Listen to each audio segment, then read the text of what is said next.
Good morning, ma'am. Before we proceed, I would like to extend our sincere gratitude to you for accepting our invitation for this online event. As the chair of the IEEE Student Branch IIT Kharagpur and the IEEE Computer Society Global Student Ambassador, I'm really honored to have you and to introduce you to our audience and my slate. And with your permission, I'd like to share your biography with them. Ma'am, Sure, thank you. Yes, thank you so much. Appreciate yes. it. Jyotika is the director, Silicon Lifecycle Management and RAS Architecture at Synopsys.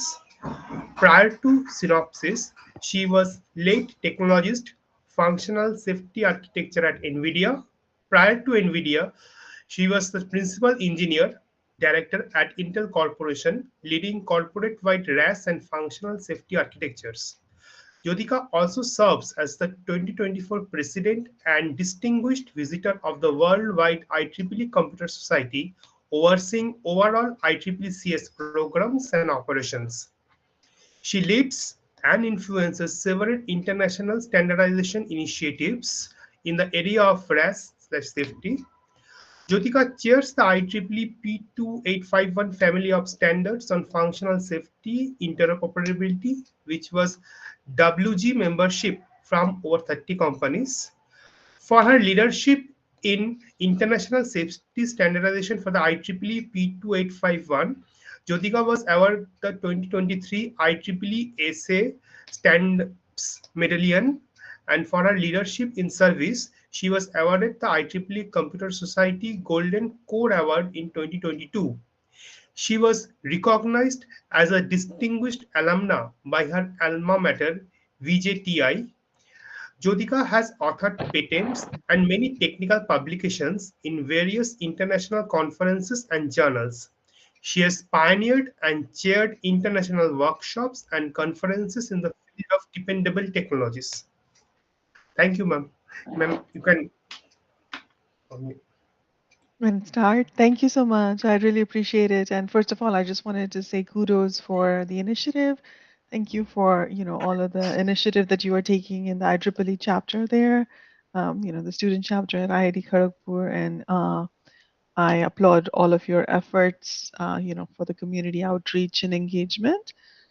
Let me go. I will go ahead and I think I don't have the share privileges, or maybe I do. Okay, I think I see it now. Perfect. Mm, Okay, please so click let me and try share. see this, Mm, and let me know if you see my screen now. yes, ma'am. It is visible. Okay, wonderful. Thank you so much, and good evening to all of you. Thank you for joining this webinar, and I hope that we'll have a good conversation on this topic. I have a few slides, not quite for an hour. Maybe we'll be done in like about 20 to 30 minutes, but then we can leave the rest of the time for Q&A. I'm happy to answer any questions and have a discussion with all of you. So the topic of my talk is RAS challenges and silicon lifecycle management. RAS here refers to reliability, availability, and serviceability. And so, I'm currently working on this area in my day job, as was mentioned. I also have some initiatives I am working on in IEEE related to the RAS area, and also overall dependability with functional safety and the other dependable attributes in scope in the areas of standardization and conferences, etc. So we can talk about that, but at Synopsys, um, we have a solution to monitor the health of the silicon during its life cycle, all the way from design through in-field, and that's called silicon lifecycle management. And as we know, this is becoming more and more critical for all RAS-sensitive, safety-critical markets to be able to, to monitor the health and give warning or indication for, when the part is close to failure, such that corrective action can be taken. So just I'll start out with the background here, with respect to the trends that we are seeing today that are driving the need for silicon lifecycle management and increased risks from our reliability, availability, and serviceability standpoint across application domains. So whether it's data center or automotive or industrial robotics or medical or aerospace, these are the common trends that we are seeing with increased risk. So first is scale complexity. So we are seeing increased design size, increased complexity in both hardware as well as the software stack and software layer. So we're continuing to integrate more and more. We are continuing to add more elements onto the SOC, more logic, more memory. We're increasing to grow the complexity of our software stack. And with that growth in terms of the number of elements, there's not only the manufacturing variability that we're going to see across the chip, but across the stack, we are going to see increased exposure or increased vulnerabilities to any kind of reliability of uh, failures or security threats, or even functional safety related hazards. On the right is the other trend that we are seeing, going from a monolithic die to the chiplets. So with this multi-die evolution, there are new failure modes that need to be considered, and we need to understand how those new failure modes would compromise the health of the silicon. What are the thermal constraints? What are the die-to-die interconnects? And those, failure mechanisms that we need to consider there. So that's a whole new form factor, new field in which we are moving towards.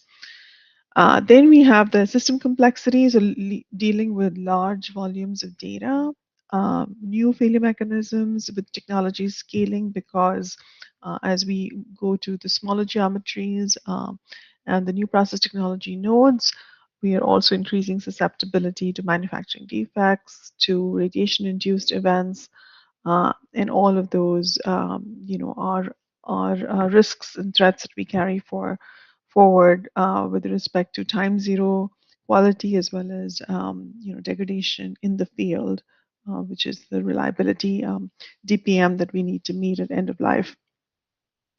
And then finally, workload expansion and workload consolidation. We also have mixed criticality. So now we have, the same SOC with multiple cores, with each core hosting a certain workload, and you may have a mix of safe and unsafe applications running concurrently, hosted on each of these individual cores. And they're, having to make sure we have the needed freedom from interference between the those applications, to make sure that we meet our real-time requirements as well as we're meeting our safety requirements, and we don't have any such events such as cache misses or any such issues. So in a nutshell, as described here in the bullets, we have high levels of complexity across these RAS sensitive markets. We're seeing technology scaling. So from a process technology standpoint, moving from planar to FinFET, now to gate all around, continuing to see, an evolution in terms of the kinds of failure mechanisms, both intrinsic and extrinsic. We are integrating more and more, in hardware as well as software. Increased threat surface increases the exposure and risk for security.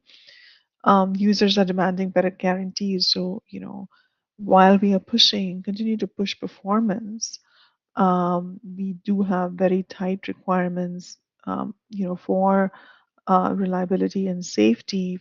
For example, even for autonomous driving, an ASIL-D system is a very stringent. There's stringent metrics that we need to meet. So those metrics or failure rate targets that we need to comply with continue to get more and more stringent, whereas on the other side, we're continuing to grow the risk in terms of our system, and in terms of the devices that we are developing. So today's system diagnostics are inadequate. So when we talk about diagnostics, these are all of the protection schemes that we include to protect our systems from these kind of events, whether it's systematic or random hardware failures. We want to make sure that we protect all of our storage elements, all of the caches, the vulnerable uh, elements on the chip. But as we know, all of these protection schemes come with a certain cost, and so it's having to weigh that cost versus the ROI that we get with the improvement in fit rate, and so having to make those trade-off decisions that is the challenge, right? Okay, so in terms of fall classification, and this is a picture that I'm citing from Sudhanva Gurumurthy at AMD, who had recently published this, in the context of the failure mechanisms that we are seeing from defect-induced manufacturing defect-induced failures. So this is where we are using a classification which is similar to soft errors. We have silent data corruption, detected unrecoverable error or DUE, corrected errors which are detected or uncorrected by a safety mechanism such as ECC, and then benign error. So you read a faulty bit. If it is not being utilized, then it's a benign fault or no error. If it is being utilized, if we have error protection on that bit, as I was mentioning, such as ECC or chip kill, which has detection and correction, then it's counted as a corrected error. If you have only a detection scheme, such as parity or CRC, then it's counted as a DUE or a detected unrecoverable error. But if you have no protection, those are the kinds of errors that we worry about, because this is when uh, a bit flip can happen and data can be corrupted silently without any notification to the user, because there is no detection scheme, there is no correction scheme. So that's what we call silent data corruption, or SDC. And those are the kinds of errors that we are most concerned about, because they can result in catastrophic issues. For example, in a banking transaction, or in an autonomous car, these kinds of events would could cause a major issue. So SDCs usually have very stringent targets that we need to comply with, both from a transient as well as a permanent standpoint. And so these are the ones that we are going to focus on a little bit in the next few slides. SDC represents data errors that go undetected by the overall system. And so here are some of the signatures or the ways in which a SDC can manifest in the system, right? So it can either cause application crash or hang. It can change the output of an application. We call it a miscompare, when you get a result that is incorrect compared with your golden data set, right? So that's another signature. Or it can be completely masked, in which case, you will not see the result of the output, or which is your observability point, for example, the chip output, but it could get masked along the way. So those are the three examples of how an SDC can show, or what are the signatures for it. Then we'll talk a little bit about the causes. What can cause a silent data corruption? So there are various sources. It could be permanent, transient, intermittent, or degrading faults. So that's the fault classification that we're referring to there. So when we talk about permanent faults, we refer to intrinsic wear out in the silicon. So this could be in transistors, it could be in interconnect, it could be in package. So these are mechanisms like hot carrier effects, or PMOS bias stem, gate oxide, time-dependent dielectric breakdown, erratic bit events, etc. In the case of interconnect, this could be electromigration, self-heating in the wires, or it could be uh, thermomechanical kind of failures in package. When we talk about intermittent faults, what we're referring to is weak faults that can only be activated under certain specific combination of temperature, voltage, workload, and so it's not easy.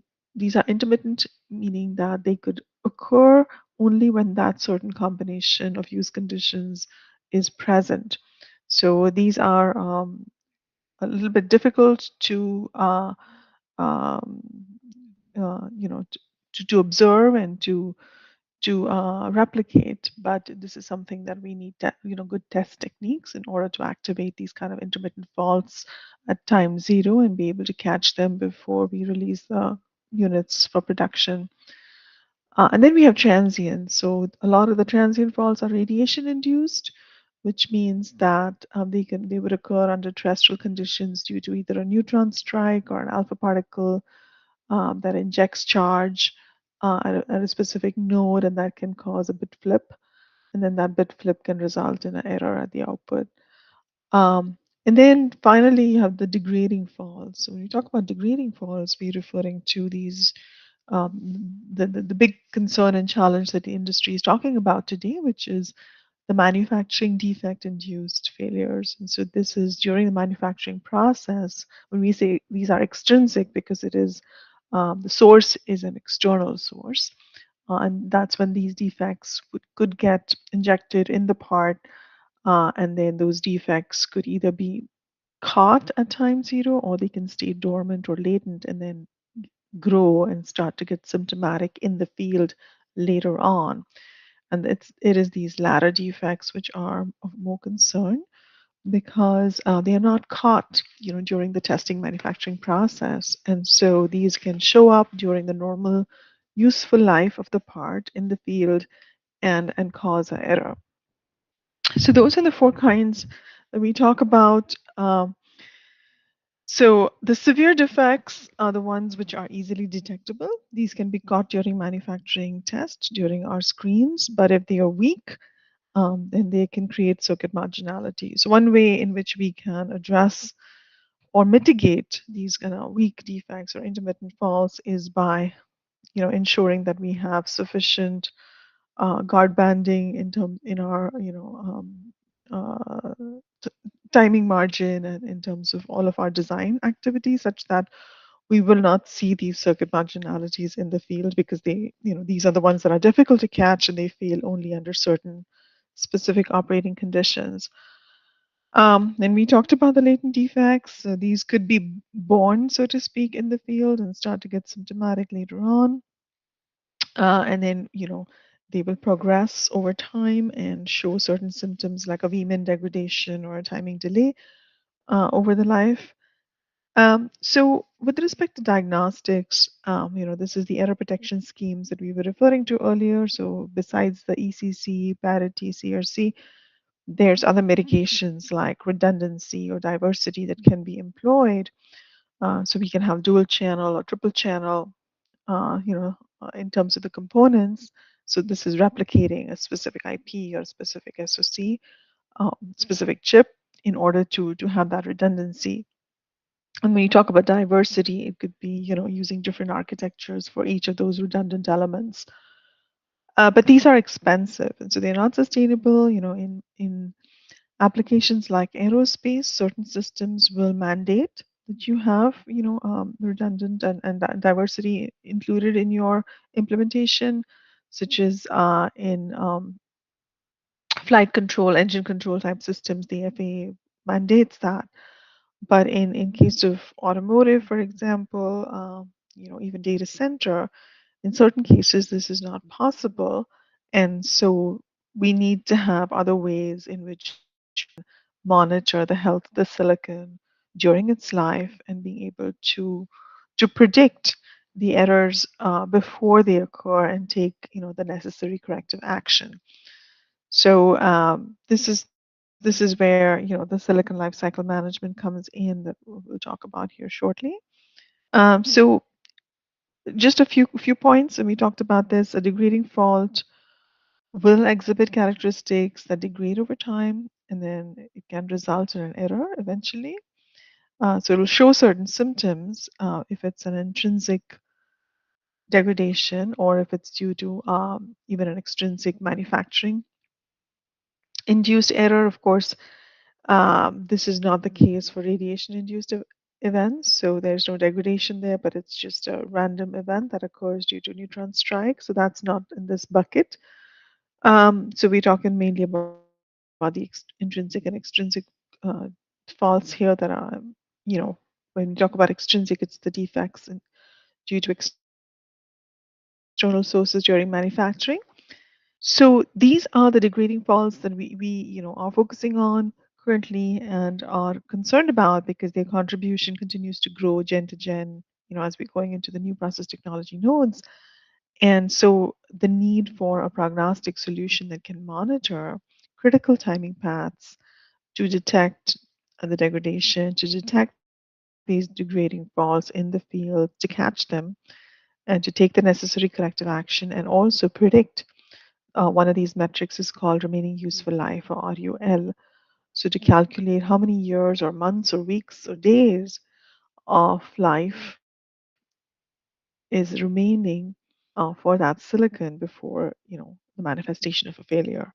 So that is something that is the analytics uh, that is provided as part of the prognostic solution, for monitoring the silicon health. So here we have a little bit of comparison of process technology trends. So moving from planar to FinFET, and so what we talk about here, we were on the planar process technology nodes until 28 nanometer, and then we moved on to FinFET. With FinFET, we have faster processing. It's like smaller geometries, but we also saw certain improvements in some of the key intrinsic wear out mechanisms, and we talk about that. We'll show that here. So here, these charts are taken from the Sandia Labs paper. I reference that here down in the citation. But here you see some of the key mechanisms that contribute to that intrinsic fit rate. And those are all the transistor mechanisms. So it's BTI, bias temperature instability. We have the gate leakage, which is the time dependent dielectric breakdown. And then we have hot carrier, right, which is the NMOS hot E.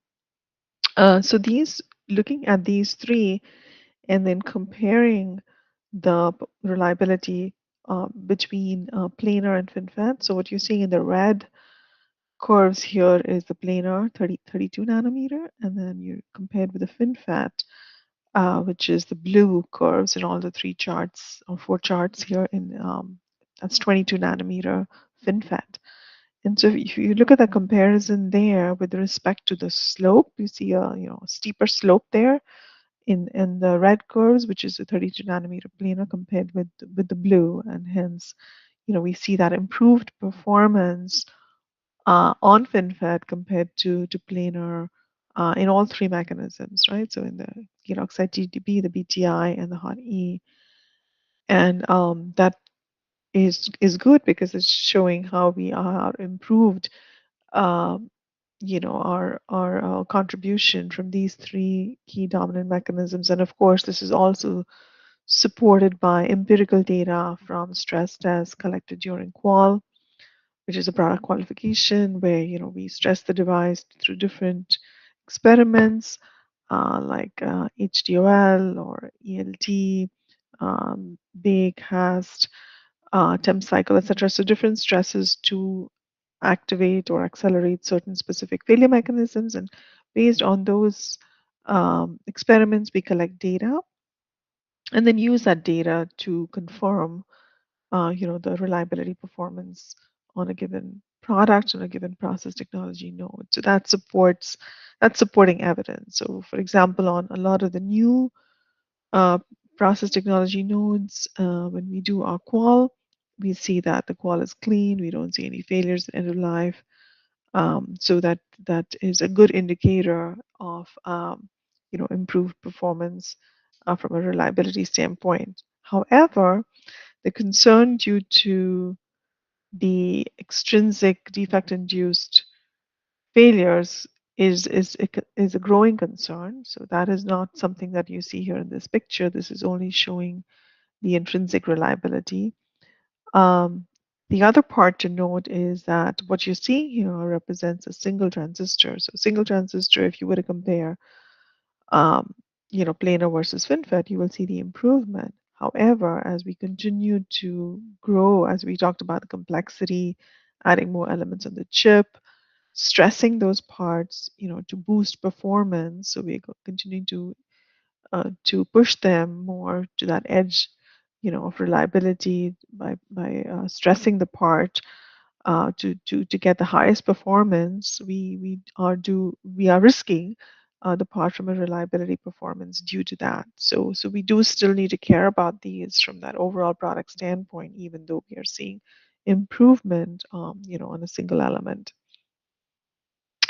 And so in this chart, we see that uh, the defect induced failures, or the infant mortality failures. That's what IM stands for, infant mortality. So if you're familiar with the bathtub curve, this is the bathtub curve, which has three regions. You have the infant mortality, which is the initial part of the product's lifetime with the decreasing failure rate. And then we have the normal useful life, and that's where you see this constant failure rate. And then the right side of the curve is which where you see this exponential increase in the failure rate is the end of life. And so this is where you see which is the wear out region. But on sub 20 nanometer process technologies, we see this degrading defect or extrinsic failure signature. So that's shown here in the red curve, which is shifted right from the black. And that's where, so, to show how we are seeing an increased failure rate compared to, planar due to these infant mortality wear outs, infant mortality fallout, which continues to bleed into the useful life of the part. So, you are seeing these failures get exposed during the normal life of the part, which is where you would not want to see them fail, because you don't want any part to fail in the field during its normal operation. But now those defect-induced failures are showing up uh, during that normal operation, and that is the concern, right? And then there's work happening in standards to discuss this topic, to see how we can understand it better, so we can define metrics, we can understand the behavior or the life cycle of the fault, and we can take the necessary action. So there's two standards that are being referenced here on the slide. On the left here is the IEEE 1856 standard that was published in 2017 on prognostics. And that talked about the fault life cycle, and it also introduced three metrics, which were the response time, the prognostic distance, and the prognostic system accuracy. Response time is the time between the detection of the fault and the first correct prediction of the failure. And then you have the prognostic distance, which is the time between that first correct prediction and the time when the failure actually occurs. And the prognostic system accuracy, which is the difference between when the failure actually occurs and when the failure was predicted. Okay, so that's referring to the uncertainty or the error. Um, and then on the right here is a chart from the ISO TR 9839. This was a report, a technical report that was published by one of the committees in the ISO, the Standards Development Organization. Uh, and they took this work from the IEEE 1856 and they applied it for automotive. But they also, this is kind of a snippet from that. That report is already published, so you can download it. It's online, but they also shows, the voltage. You're looking at the life cycle in terms of the voltage degradation in the field, and it shows how the voltage, the solid line here versus the dotted dashed line shows a normal healthy part versus one in the presence of a fault. And so the dashed line is showing how that voltage degradation would happen earlier than normal. And when it crosses a certain threshold, which is the dotted line here, this 0.4 is when you would see the system fail. So you want to be able to have this prognostic mechanism so as to have early detection, of that fault, and so that you can take the corrective action before the degradation crosses that threshold. Okay, so now we can talk a little bit about solution space. So, what can we do to help these kinds of action? And so this applies to all phases of the product development, including design, including manufacturing, yield, and in field. So there's different value propositions for each of those different phases that we can look at. So here you see those different phases as well. So the analytics that are generated during the in design phase that are used for margin optimization, silicon design correlation.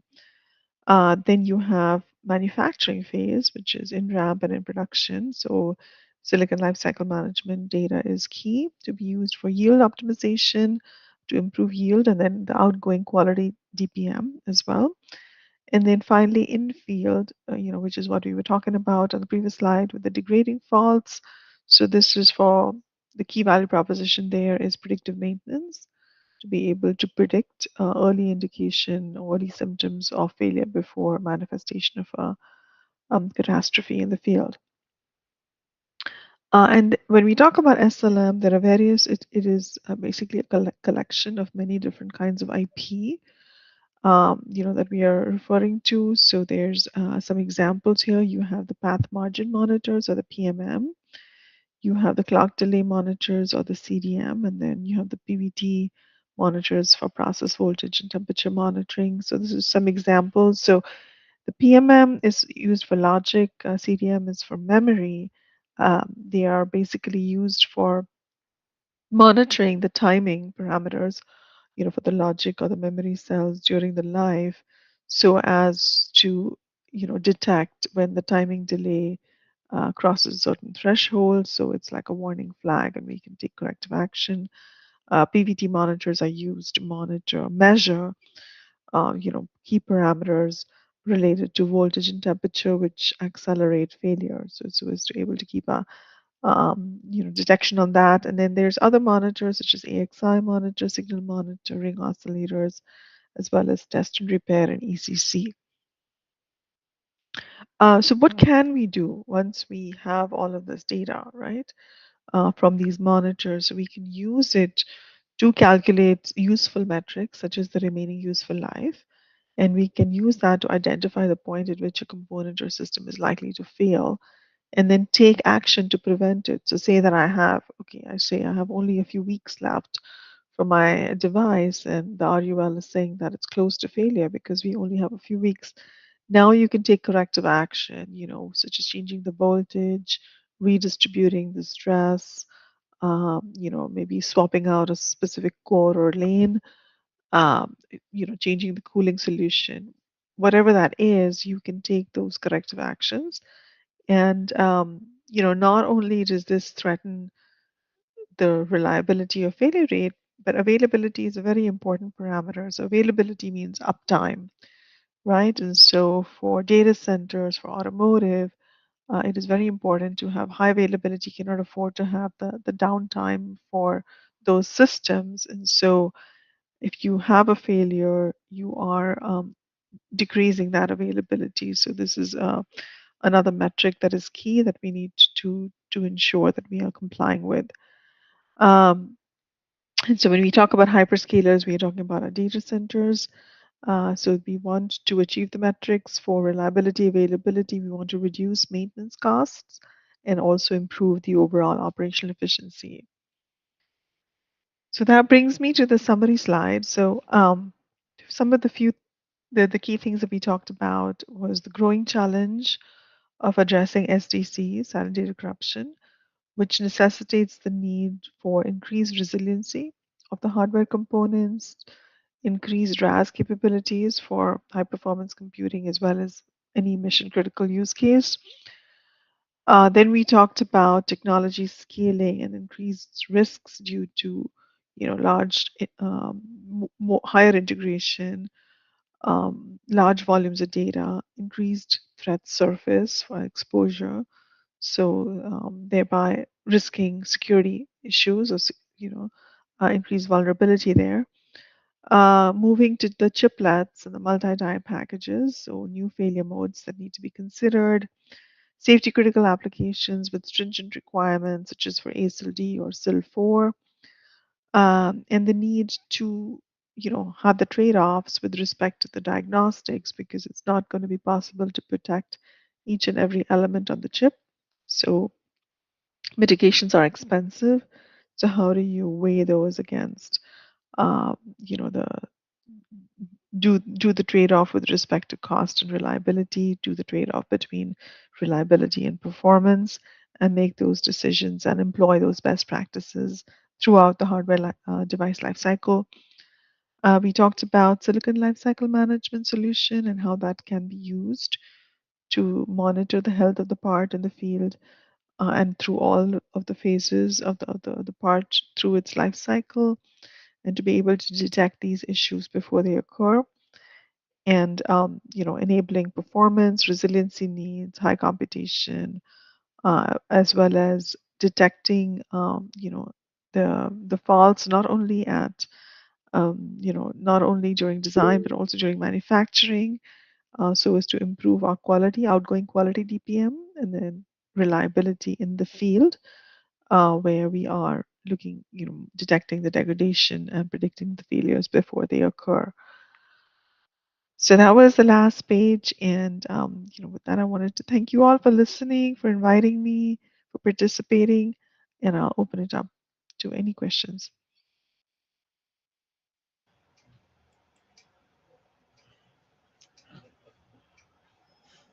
Thank you, ma'am, for this wonderful presentation. So, like, I would like to request all the audience, if you guys have any question, please ask it to ma'am. The stage is yours.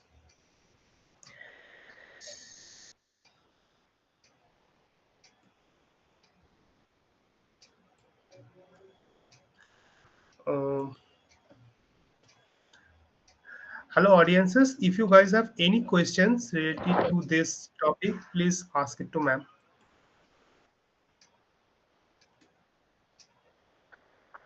Okay, ma'am, I have one I have one question actually. So, ma'am, the thing is that I actually work in the domain of real-time IoT. So, my question is that so is there any like organization who actually goes for the safety certifications? Like, suppose we are launching any mission critical product like health monitoring system or something like that. So is there any regulatory body and like who actually gives the safety certifications for this kind of SOC applications? But especially specifically, Yes. when, Mm. yes, ma'am. Yes, ma'am. Yes, Please tell. absolutely. Yeah, no, it's a great question. So absolutely. So we have certification bodies that are doing the reviews, the audits, and doing providing the certification for a given component or product. TÜV is one example of the certification. TÜV Suit, or SGS is another example. So there are these sort of authorities, or companies that we need to work with in order to achieve, certification at a given safety integrity level. Either for automotive or industrial. Then for aerospace, there's other cert authorities, like for example the FAA or EASA in Europe. FAA is in the United States. There are the cert authorities there for uh, providing certification for the design assurance levels or the DAL levels, that are used for certification for aerospace. So, Okay, ma'am. Like one more question I have. Suppose like as you were like while going through the like your lecture, I found that like the weak risk that you were telling, it is these are hard to detect. So while during the certification process, like is there any way in which that these things are actually detected and like the certification is being done? Is there any standard way like that? Like I think what yes, ma'am. mhm. Yeah. So you mean to say, like, what are the methodologies in order to detect these The weak failures? risk. Yes, ma'am. Sorry. Ma'am, in case of the weak risk that takes Uh-huh. place, Yeah. so in the so it sometimes becomes difficult to detect, right? So like this Hmm. safety certification bodies, they Yes. do the following certain like how what is that? Can you please just Yeah. idea about? So, yeah, absolutely. It's a good question. So the cert authorities are looking for compliance to the standards, right? So we have certain standards for example, for functional safety, for given application domains. Like we have the ISO 26262 is the governing standard for automotive. Then we have the IEC 61508 is the standard for industrial. We have the DO 254, DO 178C, it's standard for aerospace, and similarly, there's standards for medical, machinery, and other domains, railways. So when the cert authorities are looking at all of the safety engineering results, they want to ensure that the standards have been followed in terms of meeting the requirements, in terms of the methodologies that have been employed, the implementation that has been done in order to achieve those requirements. Now, certain standards have they have the normative requirements, they provide high level guidance, but then there are other standards. For example, there's a standard that I'm driving right now, the IEEE 2851, that is focused on providing that implementation guidance. What are the methodologies, the data formats, databases? So giving guidance to the safety engineer as to this is what you can do to comply with the high level objective, and so um, that helps them to implement those techniques such as fault injection or how to do safety analysis, etc., so that they can effectively execute the activities at every phase of the product development life cycle, and minimize risks due to these faults or failures going undetected. But then also it becomes important then to from what the topic we talked about today is to employ a mechanism or a capability to monitor the health of the part during every phase. So like what we calling predictive maintenance, in this case it's the silicon lifecycle management, because it will help to reduce the exposure or these weaknesses, so to speak, because it can help to catch those symptoms before the manifestation of an error or failure in the field. Thank you, ma'am.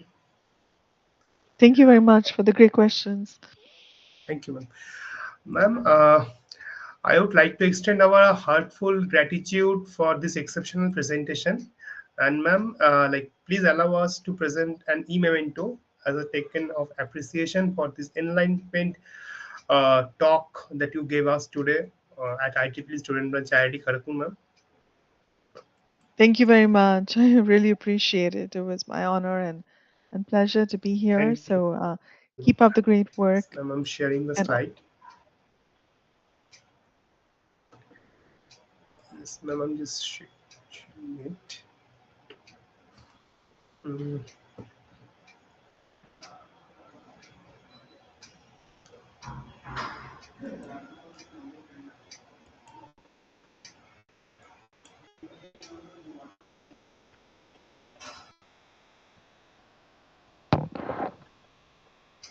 Ma'am, is my screen visible to you? uh, it is not, but that's okay. It's fine. Yeah, maybe there is some screen sharing issue, I think.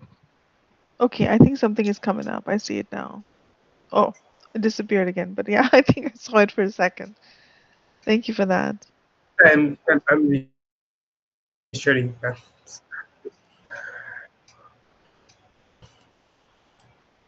Thanks a lot. Really appreciate it.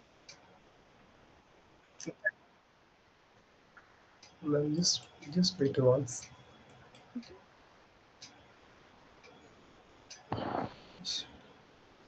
I can share. Wait, I'm sharing. Yes, Kaustav, please share. Well, it's visible now from your end. Oh, it's visible.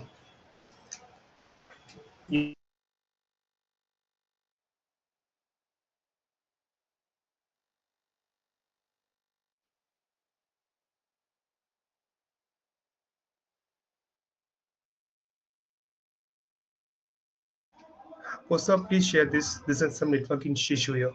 Please clear this.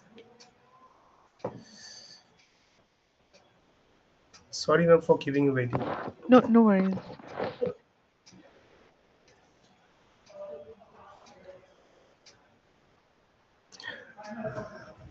Yes, ma'am. So this is the small token of appreciation for our side. Thank you, ma'am. Thank you very much. I really appreciate it. And all the Thank you, ma'am. best. All the best to all of you. Thank you, ma'am. Thanks a lot. Take care.